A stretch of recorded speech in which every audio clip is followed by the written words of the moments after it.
We welcome you to the Divine Connection. Divine connection यानी अलौकिक संपर्क में हम आपका स्वागत करते हैं। You know, when you are divinely connected, your life will change. That is what we propose in this program. जब आप अलौकिक रूप में जुड़े होते हैं तो आपकी जिंदगी बदल जाती है। इस प्रोग्राम में हम आपको बस यही तो बताते हैं। If you remember last week, if you can recollect, I'm going to continue from what I shared from last week. That is why I want to basically brief you on what we said last week. अगर आपको याद होगा कि पिछले हफ्ते हमने क्या कहा था तो हम वहां से आगे बढ़ेंगे। चलिए पिछले हफ्ते का सारांश मैं आपको The बताऊं। first thing we said last week was, we face problem in our speech, like in our words. The first problem we faced was abundance of words. हमारी बोलने में समस्या होती है और सबसे पहली समस्या ये है कि हम बहुत ज्यादा शब्दों में बोलते Too हैं। many words, it will always have some elements of sin in it. बहुत ज्यादा बोलने के कारण हमेशा उसमें पाप की कोई ना कोई बात तो होती ही है। The Bible says very, very clearly, you better speak shortly. Bible बहुत ही स्पष्ट बताती है कि अच्छा है कि हम कम बोलें, Use less word. कम शब्दों का उपयोग करें। And the second problem we saw yesterday in our speech was hasty words. और पिछले हफ्ते हमने देखा दूसरी समस्या यह है कि हम जल्दबाजी में बोलते हैं। Speaking without waiting. राह देखे बिना ही हम बोल देते हैं। Speaking without thinking and considering. बिना सोचे बिना समझे हम ऐसे बोल देते हैं। Oh, that also has caused lot of damage in the lives of people. लोगों के जीवन में इसने भी बहुत सा नुकसान किया है। If you are a child of God, you need to be careful about that. अगर आप परमेश्वर की संतान है तो इसके बारे में And the सचेत रहिए। third problem we saw in the last program was using slanderous words. पिछले प्रोग्राम में तीसरी समस्या हमने देखी कि हम पीठ पीछे बोलते हैं, हम गलत शब्द बोलते हैं, Bad and evil about people. हम लोगों के बारे में बुरा कहते चले जाते हैं, Very unkindly words. ऐसे शब्द बोलते हैं जो दया से भरे नहीं हैं। And God doesn't like that as well. और परमेश्वर को वो भी पसंद नहीं है। You know something, Bible says that we need to give an account of every word that we speak. क्या आप जानते हैं कि बाइबल कहती है कि हर एक शब्द जो हम बोलते हैं उसका हमें लेखा देना होगा। Every word that is unuseful, unhealthy, we need to give an account to God. हर एक शब्द जो कि उपयोगी नहीं, जो सही नहीं है, उसका लेखा हमें परमेश्वर को देना So, होगा। how should we speak? तो फिर हमें कैसे बातें करनी चाहिए And what does the Bible say? और बाइबल क्या कहती है? In the book of Proverbs, like I told you in the last program itself, Proverbs gives out many important guidelines, avenues for us to follow. नीति वचन की किताब में जैसे मैंने पिछले प्रोग्राम में आपको बताया कि यह हमें बहुत से निर्देश देती है जिसका हमें पालन करना चाहिए। In the book of Proverbs 16th chapter 24th verse says like this. नीति वचन अध्याय 16 वचन 24 इस तरह से कहता है, Pleasant words are a honeycomb, sweet to the soul and healing to the bones. मन भावने वचन मधु भरे छत्ते के समान प्राणों को मीठे लगते और हड्डियों को हरी भरी करते हैं। So, a child of God, somebody who believes in the Lord Jesus Christ, somebody who follows His ways, he needs to be concerned about His words, and it must be sweet words.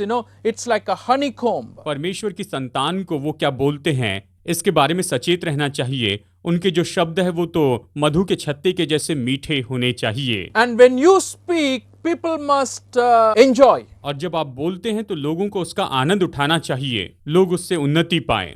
When you speak, people would want to hear more. और जब आप बोलें तो लोग आपकी और सुनने की इच्छा रखें। Because that's a quality of honey, that's what it says. The more you take, it tastes good, and you want some more. He says, your word should be like that people should want it more. यही तो मधु की विशेषता होती है, जब आप थोड़ा सा लेते हैं तो और ज्यादा चाहते हैं और ज्यादा चाहते हैं, वैसे ही आपके शब्द भी And हो। it is healing for people. और ये लोगों के लिए चंगाई होते हैं, ये उनके लिए औषधि के जैसे होते हैं। And as God's children, we are called to set an example for people in our speech. परमेश्वर की संतान होने के नाते हमें बुलाया गया कि हम बोलने में लोगों के सामने आदर्श बन जाएं। When Apostle Paul writes to Timothy, and he's not simply writing to Timothy to follow only for leaders, he's writing to Timothy so that all of us can follow. He says, don't let anyone look down on you because you are young,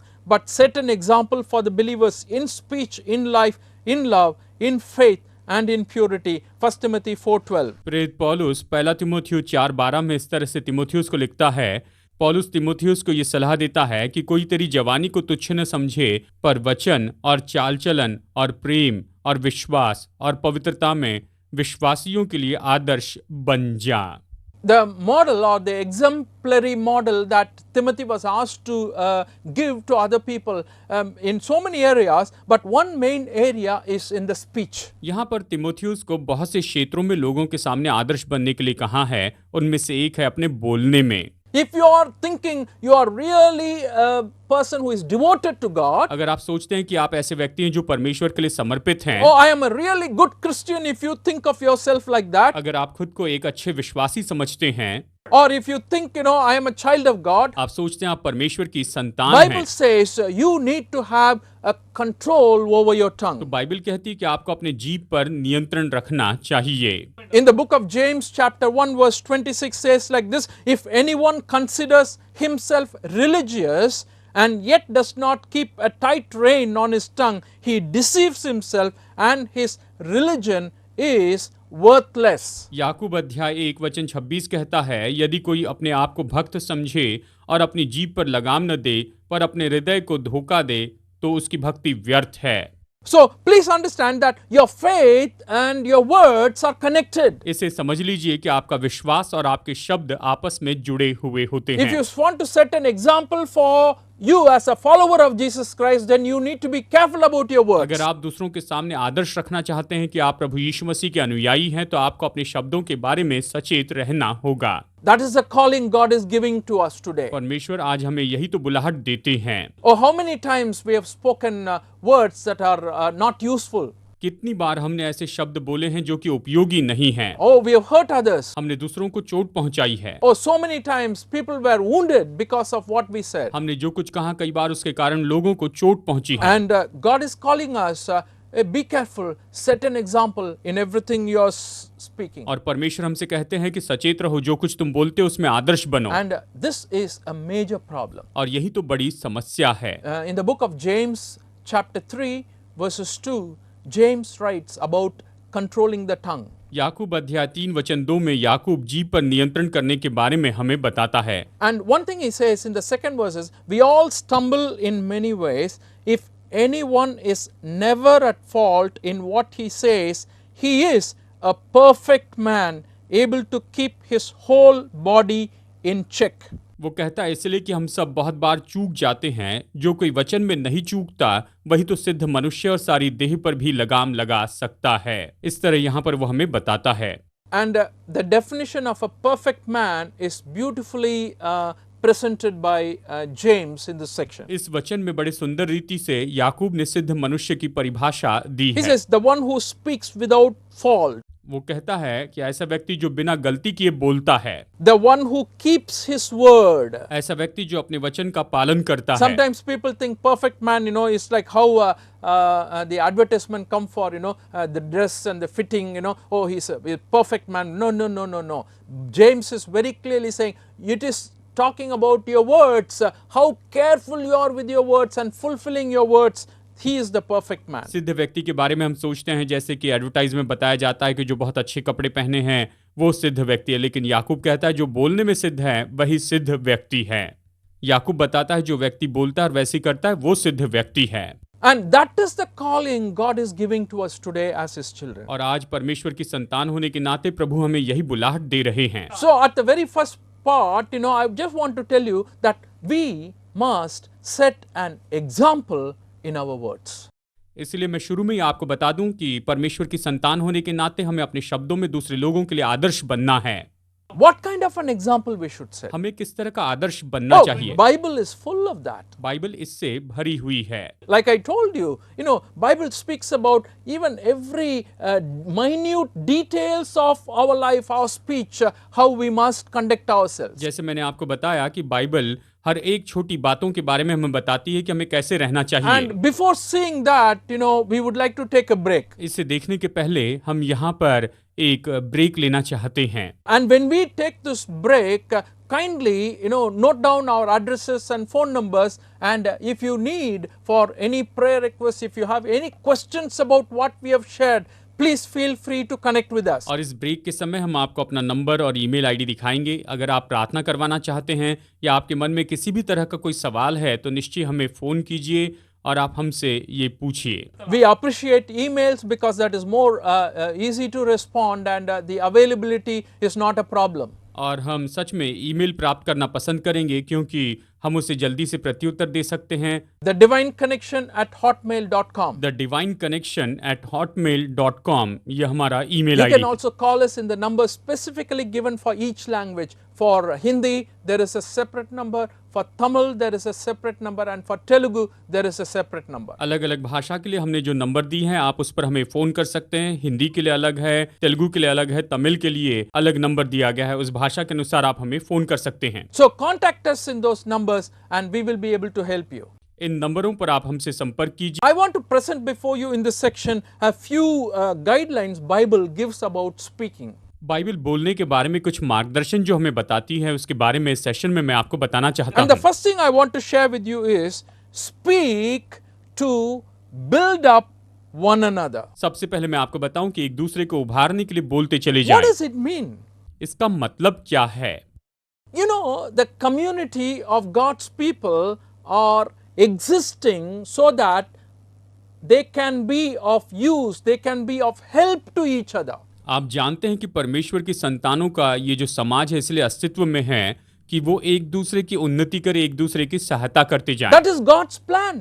ये परमेश्वर की योजना है। It is God's wisdom. ये परमेश्वर की बुद्धि है। Therefore, the Bible is commanding us that, when we speak, we should be able to build up one another. We can do it in so many different ways, and speaking is one main way. और इसलिए Bible कहती है कि हमें एक दूसरे को उन्नति देते चले जाना है और बोलना उन्नति का एक मार्ग In है। the book of Ephesians, chapter 4, verses 29, it says like this: Do not let any unwholesome talk come out of your mouths, but only what is helpful for building others up according to their needs, and that it may benefit those who listen. इफिसियो 4:29 ये कहता है, कोई गंदी बात तुम्हारे मुंह से न निकले, पर आवश्यकता के अनुसार वही निकले जो उन्नति के लिए उत्तम हो, ताकि उससे सुनने वालों पर अनुग्रह हो। So it says, speak what is helpful for building up others up. ये कहता है कि दूसरे की उन्नति के लिए जो महत्वपूर्ण है वही बात तुम कहते चले जाओ। Don't speak what will corrupt other people. दूसरे लोगों को जो भ्रष्ट करेगा वो न कहते Don't जाएं। speak always what we call negative words. हमेशा नकारात्मक शब्द न बोलते चले जाएं। Speak in the appropriate situation to encourage others. दूसरों को प्रोत्साहित करने के लिए सही परिस्थिति में आप बोलते चले जाएं। So why we are speaking? The purpose is so that those who are listening, those who hear us, they may be blessed. तो हम क्यों बोलते हैं? उद्देश्य ये है कि जो लोग हमारी सुनते हैं वो आशीष पा सकें। Sometimes we speak out of our own feelings. कई बार हम अपने महसूसीकरण के कारण बोल उठते हैं। Don't be controlled by your feelings. अपने महसूसीकरण के नियंत्रण में मत रहिए।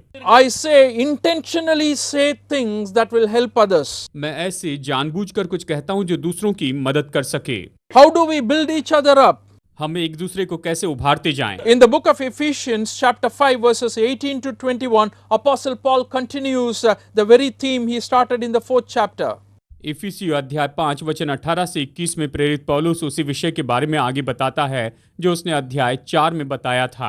He says, "Do not get drunk on wine, which leads to debauchery. Instead, be filled with spirit." And he says, "Speak to one another with psalms, hymns, and spiritual songs. Sing and make music in your heart to the Lord, always giving thanks to the Father for everything in the name of our Lord Jesus Christ. Submit to one another out of reverence for Christ." वो कहता है, दाखरस के मतवाले न बनो, क्योंकि इससे लुचपन होता है, पर आत्मा से परिपूर्ण होते जाओ और आपस में भजन और स्तुति गान और आत्मिक गीत गाया करो और अपने अपने मन में प्रभु के सामने गाते और कीर्तन करते रहो और सदा सब बातों के लिए हमारे प्रभु यीशु मसीह के नाम से परमेश्वर पिता का धन्यवाद करते रहो। मसीह के भय से एक दूसरे के अधीन रहो। You know, my dear friends, this is much needed these days during the pandemic times more than any other times in the past. मेरे दोस्तों, क्या आप जानते हैं कि ये अभी इस समय मरी के समय में बहुत बहुत जरूरी है, बाकी सबसे बढ़कर कि हम अच्छी बातें बोलते चले Quite a जाएं। lot of people are down in their spirit. बहुत से लोग अपनी आत्मा में बहुत ही नीचे चले गए Quite a हैं। lot of people are filled with doubts and fears. बहुत से लोग संदेह और डर के कारण भर गए हैं। Oh, you as a child of God, when you speak to them, it says very clearly, speak something that can really encourage them. आप परमेश्वर की संतान हैं, जब आप उनसे कुछ कहते हैं तो ये कहता है कि आप उन्हें प्रोत्साहित करने वाले शब्द बोलिए। Encourage each other up, build each other up. That is the call God is giving to us. एक दूसरे को उभारे, उन्नति दे, प्रभु ने हमें ये बुलाहट दी है। And always speak good things, positive things, with the trust in the Lord, trusting in God's grace and mercy. Say good things that definitely God can change it. Things will change for better.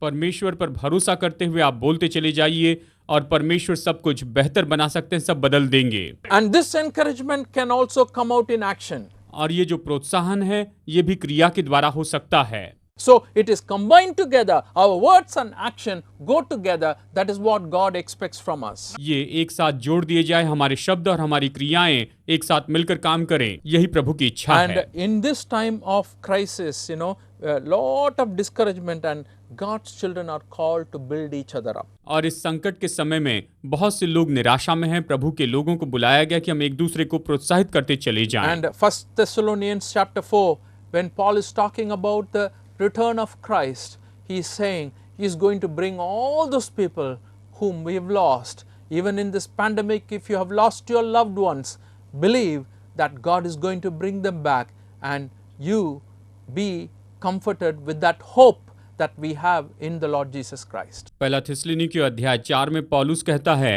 कि जिन्हें हमने खोया है हम उनसे फिर मुलाकात करेंगे। अगर इस मरी के समय में आपने अपने प्रियजनों को खो दिया है तो भरोसा कीजिए कि आप उनसे फिर मुलाकात करेंगे। हमारे पास ये आशा So है। speak to build one another up. इसलिए एक दूसरे को उन्नति देने के लिए, उभारने के लिए आप बोलते चले जाइए। Secondly, I want to share, speak with gentleness and respect. दूसरी बात मैं आपको बताना चाहता हूं कि आप नम्रता और आदर के साथ में बोलते चले It's a जाइए। quality of Jesus Christ. यही तो यीशु मसीह की विशेषता है, उसका गुण है। He came in contact with many people, and whenever he shared with them, he spoke with gentleness and respect. वो बहुत से लोगों के संपर्क में आए और जब भी उसने उनसे बातें की तो वो बहुत ही नम्रता और बड़े सम्मान से बातें कर रहे थे। It doesn't matter who they are or what kind of people they are.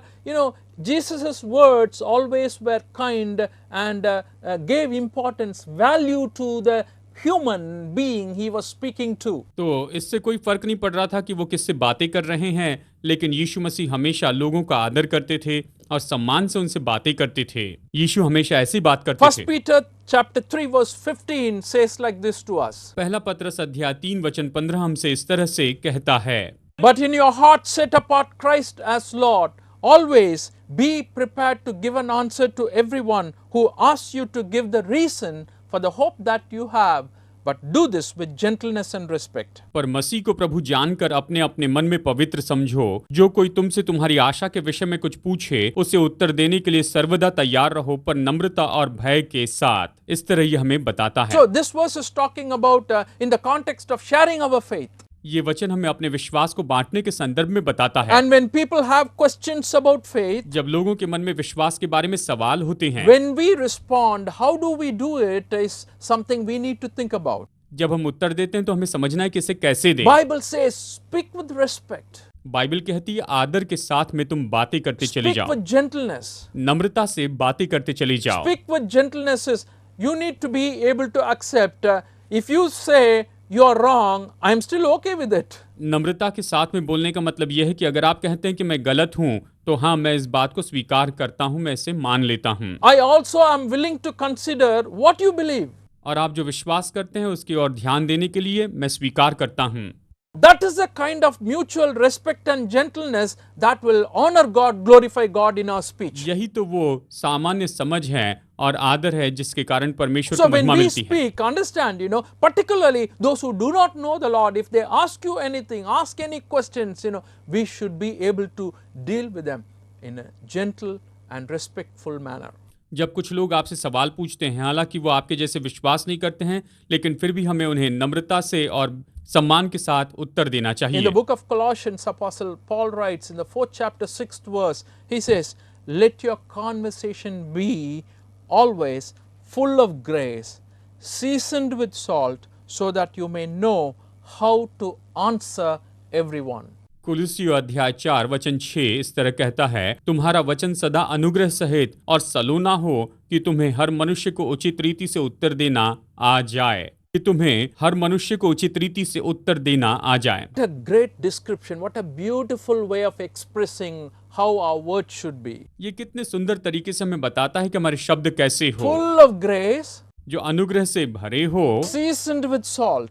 और सलोने हो। It must be useful to others ये दूसरों के लिए उपयोगी होने चाहिए and always filled with grace. और हमेशा ये अनुग्रह से भरे हुए And हो, that's very, very important for us to follow. और इसका अनुकरण करना हमारे लिए बहुत So महत्वपूर्ण है। we said, speak to build up one another, ये कहता है हमें एक दूसरे को उभारने के लिए बोलते चले जाना है, speak with gentleness and respect. नम्रता और आदर के साथ बोलते जाना है, And finally, I want to say, speak to please God with your words. और अंत में मैं यही कहूंगा कि अपने शब्दों के द्वारा आप परमेश्वर को प्रसन्न करने वाले हो, कि आपकी बातों से प्रभु प्रसन्न हो। The prayer of the psalmist comes to my mind when I mention these words. जब मैं इन शब्दों में कहता हूं तो भजनकार की प्रार्थना मेरे मन में आती है। You need to always ask as a child of God, will God be pleased with what I am saying, going to say now?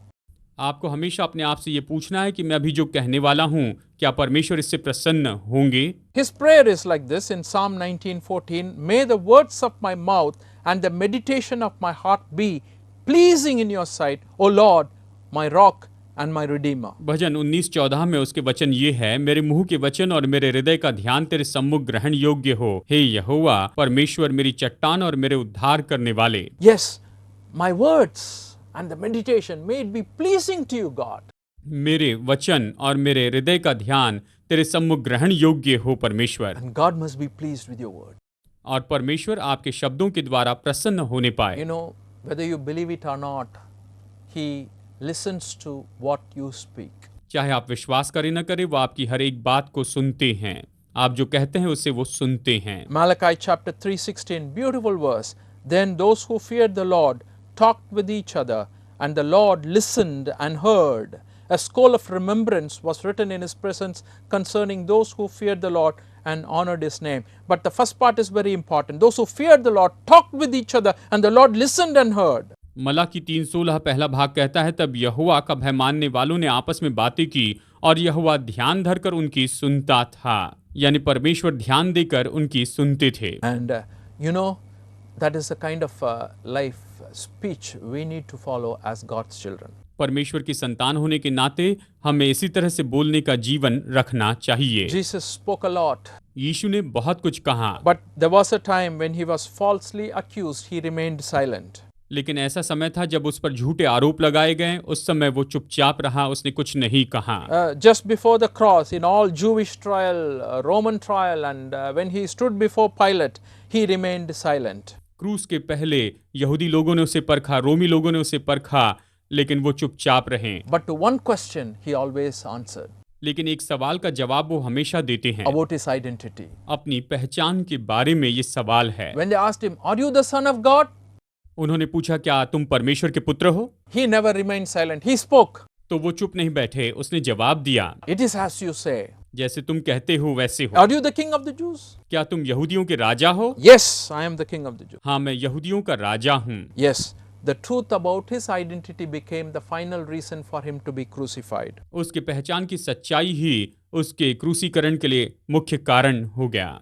And that is what Bible says. और यही बाइबल कहती है। They thought he was blaspheming and they sentenced him to death. उन्होंने सोचा ये परमेश्वर की निंदा कर रहा है, इसलिए उसे मृत्युदंड दिया At the गया। same time, the same cross is the redemption for you and me. और उसी समय वही क्रूस आपके और मेरे लिए छुटकारा बन गया, वो हमारे लिए छुटकारा हो गया। Because he died on the cross, I am speaking to you today. वो क्रूस पर मरे, इसीलिए आज मैं आपसे बातें कर पा रहा हूँ। And because he died on the cross, your life also can change. You will do better. Believe in Jesus. वो क्रूस पर मरा, इसलिए आप अच्छा जीवन जी सकते हैं। आप यीशु पर विश्वास कीजिए। He is willing to offer guidance. He is willing to offer His blessings to anyone who seek Him. वो अपना मार्गदर्शन देने के लिए तैयार हैं, जो भी उसे खोजते हैं उसका मार्गदर्शन करने को तैयार हैं। If you are a seeker, if you are looking for Jesus, definitely you can go to Him and He will be there to help you. अगर आप खोजने वाले हैं, आप यीशु को खोज रहे हैं, तो निश्चय उसके पास में जाइए और वो आपकी मदद करेंगे। May God bless you and your family today. परमेश्वर आज आपको और आपके परिवार को बहुतायत से आशीष दे। Amen. आमीन।